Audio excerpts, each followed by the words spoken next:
Então, vamos passar ao próximo orador, o Sr. Professor António dos Santos Queiroz, que é professor e investigador do Centro de Filosofia da Universidade de Lisboa e diversas universidades internacionais, é doutorado em Filosofia das Ciências, mestre em Filosofia Ambiental e em Teoria das Artes, pós-graduado em Ciência da Educação, fez o pós-doutoramento em Economia de Desenvolvimento Sustentável e Turismo Ambiental na Universidade de Aveiro e licenciado em História e em Estudos Portugueses. É membro do Centro de Investigação em Educação Wanxing da Universidade de Hong Kong, fundador e presidente do Conselho Científico e Pedagógico dos Centros de Formação de Professores de Conímbriga, acreditado pelo CCPFC do Ministério da Educação, pela DSQA do Ministério do Trabalho e Solidariedade, formador certificado para 10 domínios científicos, consultor, conferencista no âmbito da cooperação e intercâmbio internacional da China no ensino superior, através do Centro de Pesquisa de Desenvolvimento do Ensino Superior da Universidade de Xiamen, Departamento de Cooperação e Intercâmbio Internacional do Ministério da Educação da República Popular da China, fundador e presidente da Câmara de Cooperação e Desenvolvimento de Portugal-China, fundador e atual presidente da União das Associações de Amizade e Cooperação Portugal-China, fundador e presidente da Direção Associação de Museus e Centros de Ciência de Portugal e consultor da Confederação de Comércio e Serviços de Portugal, CCP, Fórum dos Serviços. Tem a palavra, Sr. Professor. Muito obrigado. Peço mais um esforço da vossa parte para me ouvirem durante o tempo que está previsto e deixem-me colocar uma questão prévia. Nós não conhecíamos as comunicações que estavam a ser realizadas por cada um, mas o facto de encontrarem questões comuns não são mera coincidência, como veremos. Eu justifico o título que escolhi, a crise geral das democracias populares, referindo-me às democracias socialistas de leste e das democracias liberais, tendo foco nos Estados Unidos, e a mudança da natureza da guerra, que ficou aqui bem documentada na intervenção do Sr. General. E a explicação da escolha que fiz, eu vou fazer uma comunicação em voo de pássaro, vou colocar-vos uma série de questões que partem desta minha visão da realidade que partilho com José Saramago. Ele fez essas afirmações no ano 2000, o que é que ele diz? Precisámos de esperar 2000 anos para que o mito da caverna de Platão se tornasse realidade. Isto é, estamos dentro de uma caverna, olhamos em frente, vemos sombras e confundimos as sombras com a realidade. Portanto, vou tentar afastar algumas dessas sombras naquilo que vou, deixando caminho aberto para o pensamento crítico. E também escrevia que ia ser pior, e foi pior, e está a ser pior.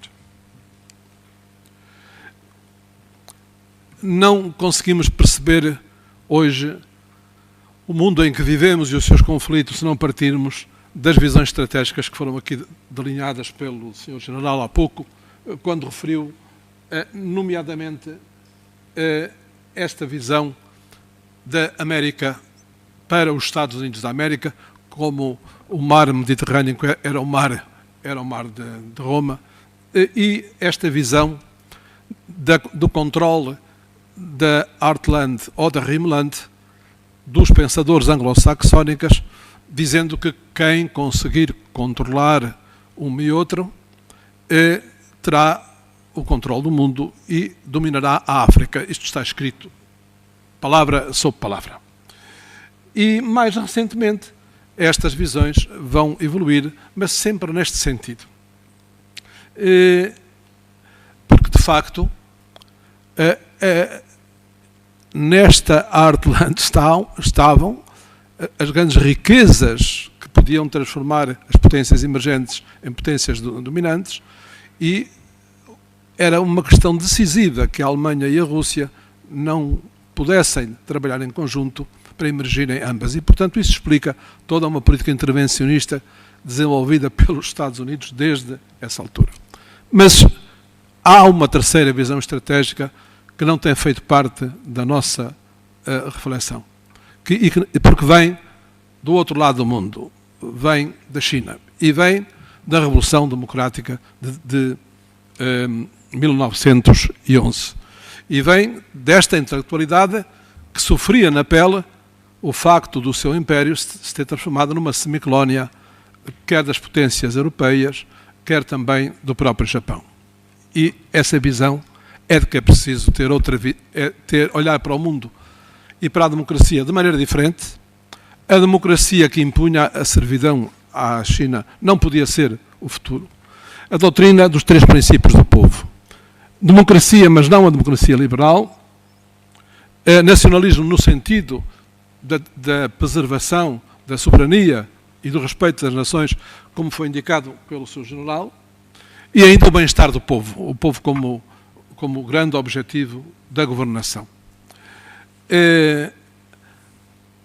Esta visão seria retomada na Guerra Civil pela abertura do Kuomintang a todas as forças políticas. Nos anos 20 temos dentro do Kuomintang o nascido Partido Comunista, temos o partido da diáspora chinesa, temos o partido dos empresários e temos 2 correntes que se vão defrontar ao longo de vários períodos de guerra civil e sobretudo no período em que o Japão é ocupado pela China.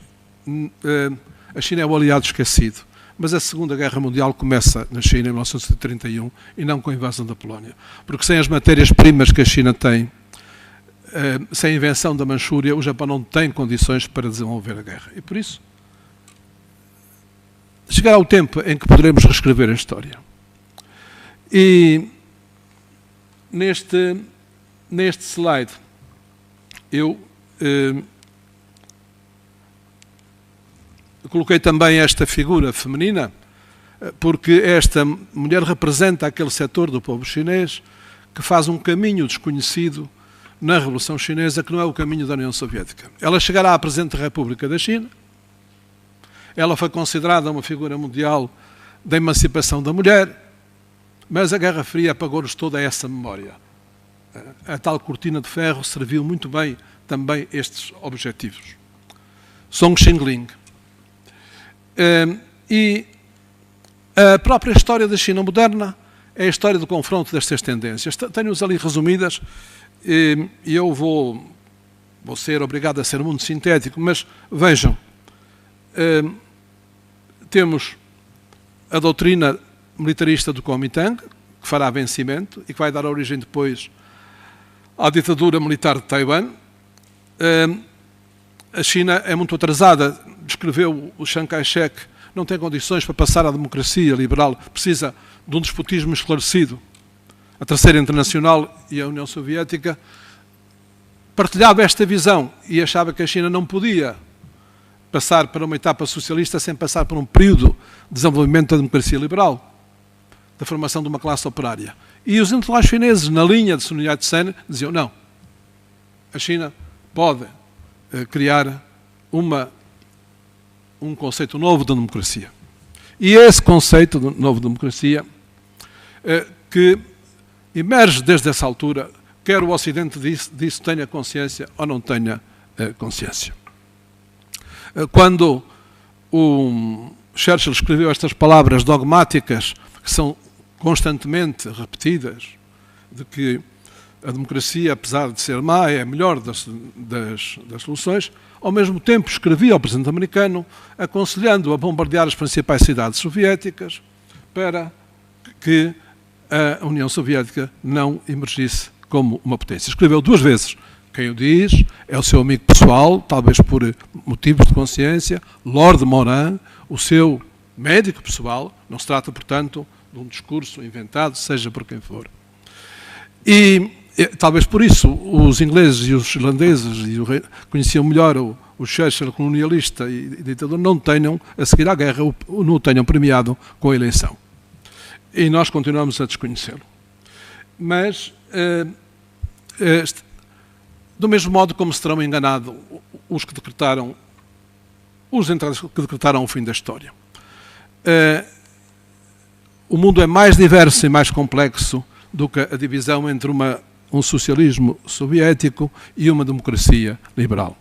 E nós estamos de facto, no fim de uma era e no começo de outra, que nos vai conduzir ou ao apocalipse ou ao novo advento.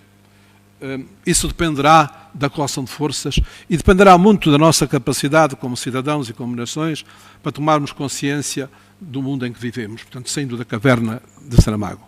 Eu pedi a vossa atenção para aqueles quadros que não estão muito visíveis dos meus companheiros de mesa, mas o que é que nos mostram? Isto são as previsões feitas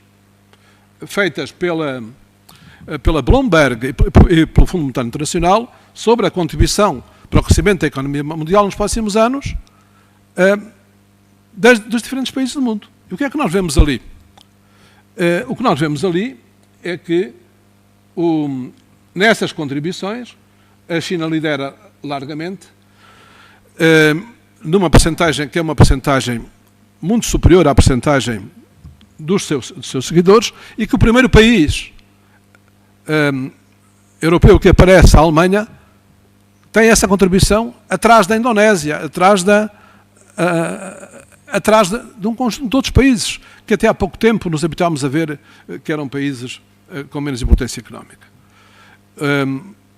Numa recente conferência de um economista alemão convidado pela Confederação do Comércio Fora do Serviço em Portugal, ele escreveu um livro chamado Kaputt, o fim do milagre alemão, explicando porque é que esse fim é irreversível. E vou ser muito rápido. O mesmo em relação à produção industrial. Depois terão ocasião, no livro que vamos publicar com estas contribuições, terão ocasião de ver mais de perto estas imagens. O mesmo se refere à transição energética, por exemplo, no que toca à utilização das energias, ou então ao sumidor do carbono, que são outros problemas aqui bem referidos pelo viriato Sr. Manho Marques.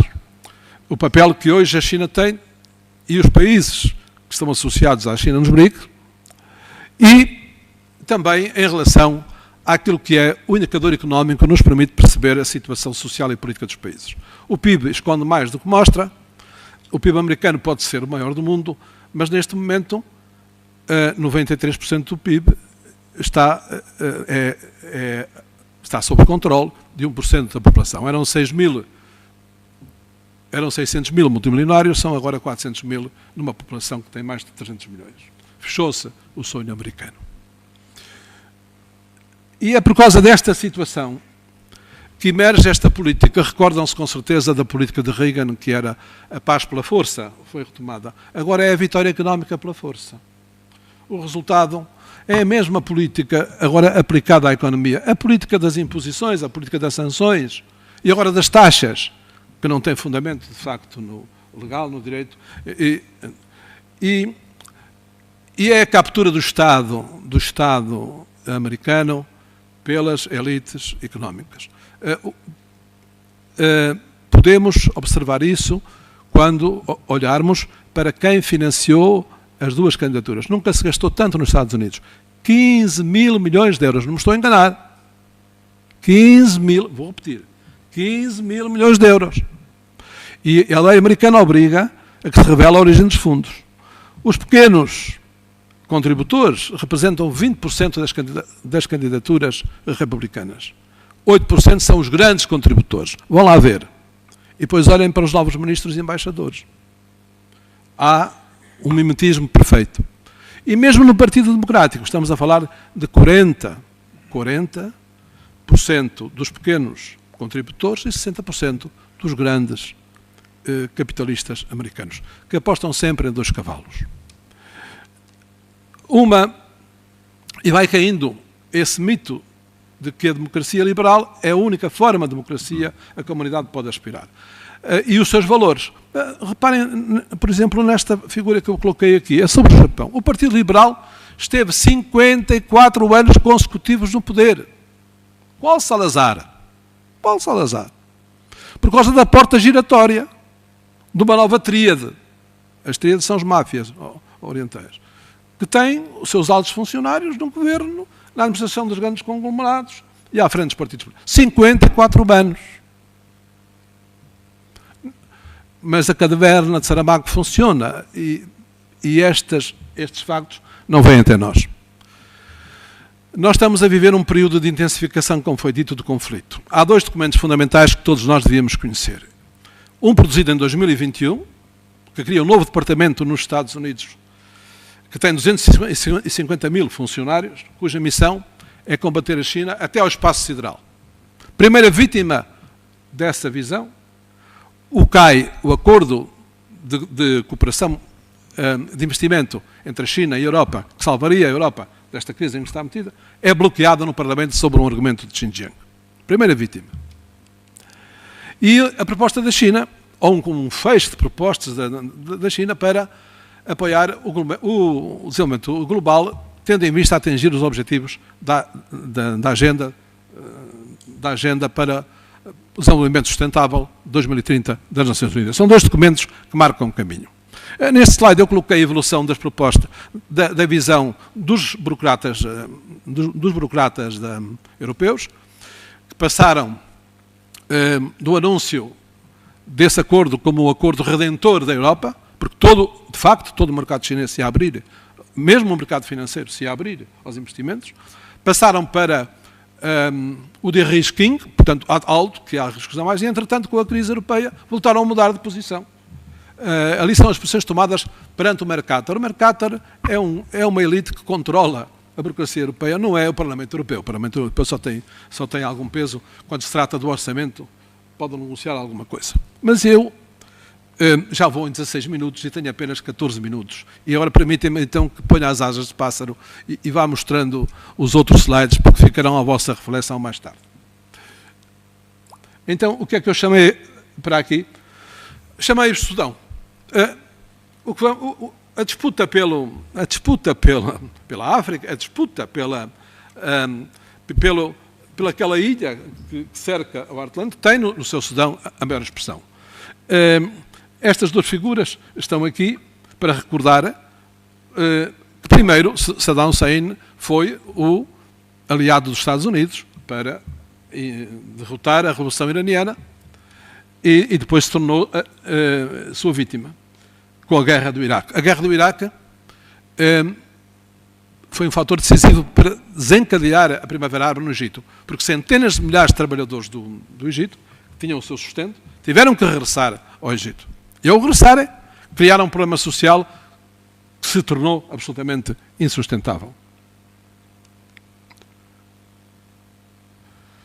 E a disputa da Líbia permitiu abrir um imenso corredor e santuário para os movimentos islâmicos, para as associações islâmicas, e que dividiu, e onde houve uma intervenção direta da NATO, das suas tropas especiais, da sua aviação, italianos e franceses que ficaram depois com o bolo. E a Líbia era o país da África que tinha o maior índice de desenvolvimento humano de toda a África, porque o ditador distribuía uma parte da riqueza, uma parte substancial, e tinha um corpo de defesa pessoal composto por mulheres. O que é que fizeram as potências ocidentais? As potências ocidentais militarizaram a Primavera Árabe. E ao militarizarem a Primavera Árabe, sufocaram as revoluções. O que temos aqui são imagens da Revolução no Sudão. Nunca chegou a haver um parlamento como estava previsto, e temos, neste momento, de um lado, temos um povo exilado, temos um povo martirizado, temos 25 milhões de pessoas com fome, 8 milhões deslocadas, e temos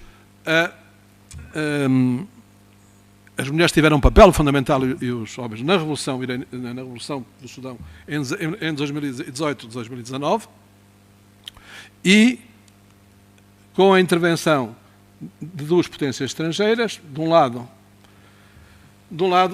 peço desculpa, de um lado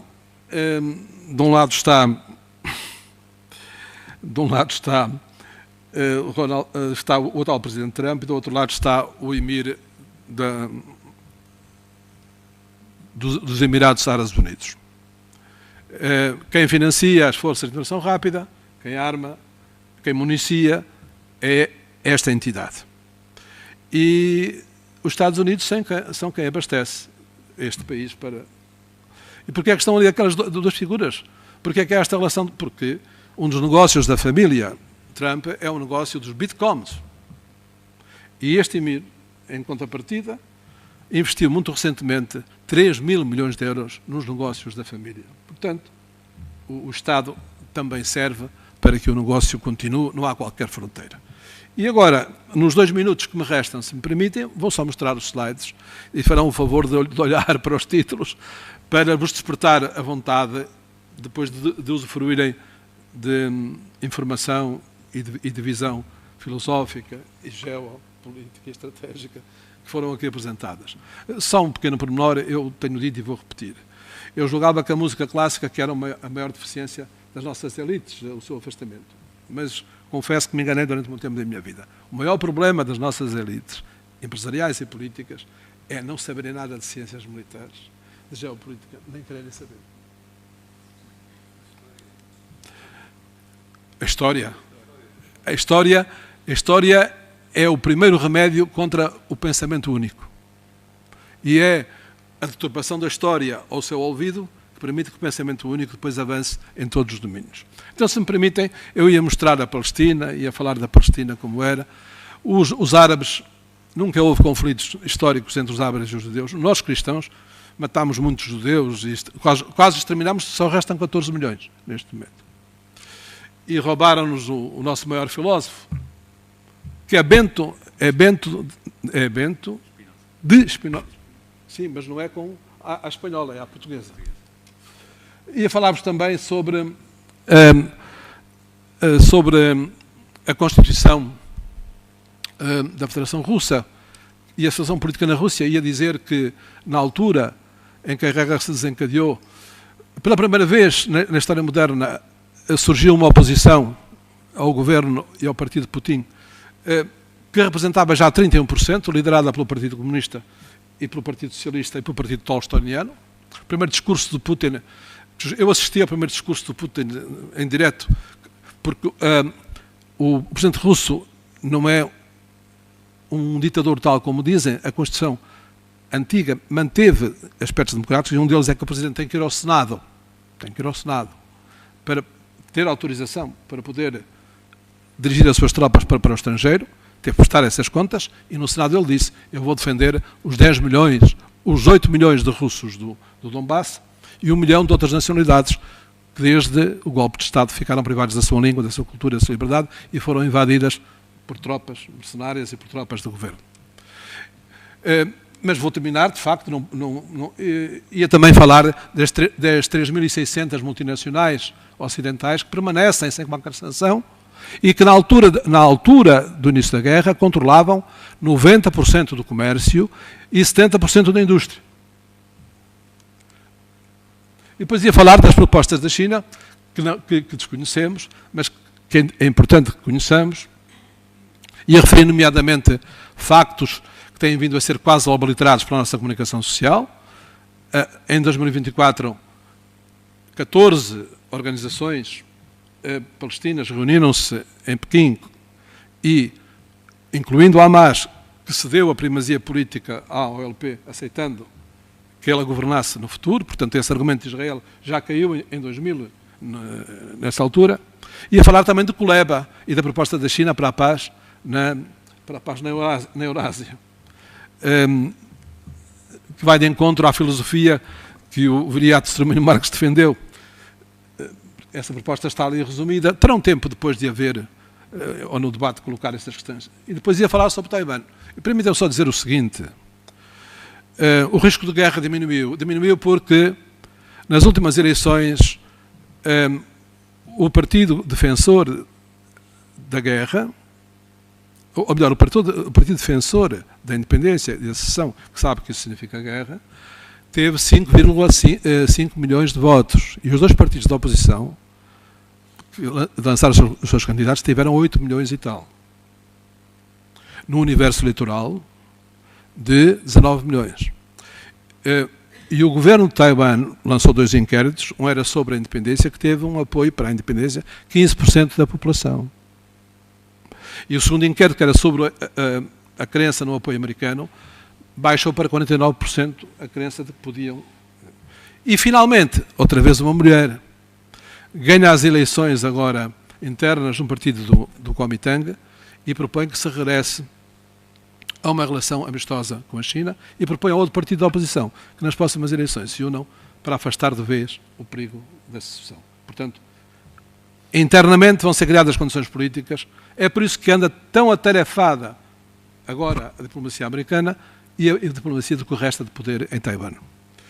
E vem à Europa porque a Europa se tornou o principal investidor de Taiwan.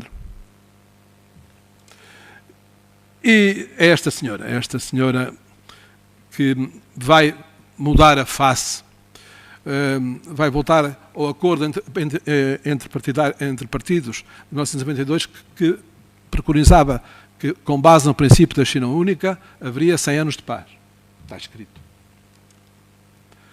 E finalmente ia, então, falar da África, onde está em curso uma profunda mudança. Por favor, procurem a informação sobre o último Fórum de África, como mudou o paradigma de desenvolvimento em África com a colaboração da China. Confiem nas palavras de António Guterres sobre essa mudança que em África ocorre.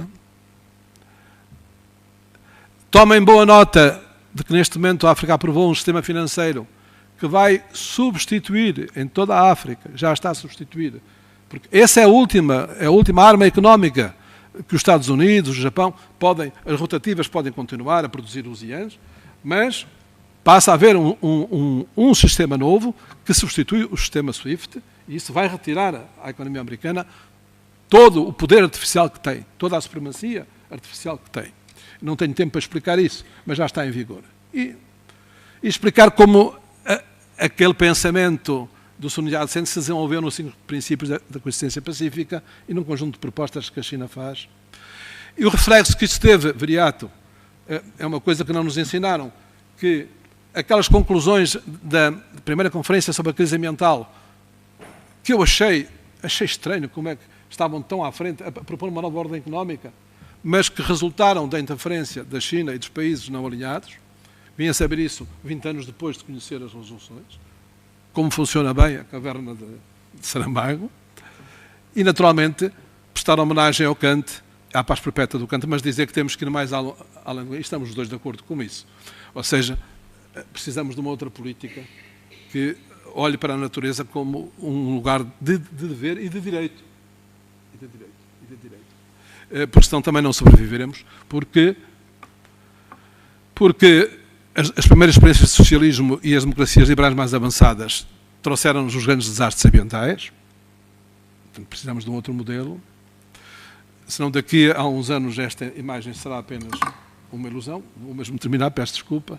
Dava-vos aqui os dados que caminhamos de facto para não controlar o aquecimento global. Mostrava adiante que os gases com efeito de estufa estão lá há 150 anos, portanto, os Estados Unidos são os principais responsáveis, e não a Índia ou a China. Lembrava que há mais um 31º direito humano, que é o direito ao ambiente, e que os direitos humanos que são referidos, os direitos humanos que ninguém conhece e leu a Declaração Universal dos Direitos do Homem. Eu participei em centenas de assembleias, congressos e assembleias, e quando pedia que levantassem o dedo os que tinham lido a Declaração Universal, raramente se levantou um braço.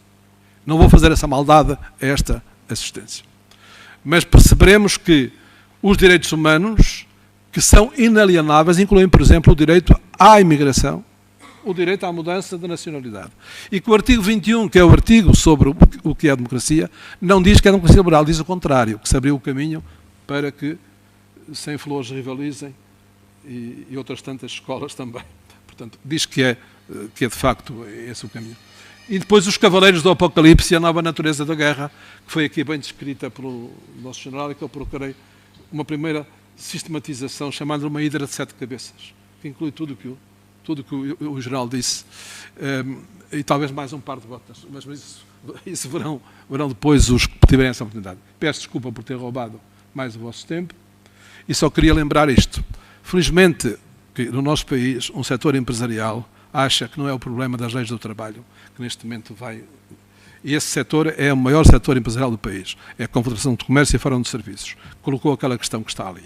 Se nesta conjuntura de que falamos, nós não temos que refletir sobre um modelo de desenvolvimento do nosso país, e coloca até uma questão interessante, que é se a China não pode ser a Irlanda, se Portugal não pode ser a Irlanda da China como foi para os Estados Unidos. E depois, sim senhora, eu vou terminar mesmo, são estas propostas da China, dizer que existe o Fórum Macau, que é um instrumento orgânico que permite a Portugal ocupar um novo lugar estratégico. Qual é esse lugar? Inserir-nos na comunidade dos países que falam português e marchar com eles. Marchar com eles. Senão, dentro de alguns anos, a nossa diplomacia será completamente irrisória. Existe o projeto, a visão estratégica, existe a forma orgânica. Muito obrigado e peço mais uma vez desculpa.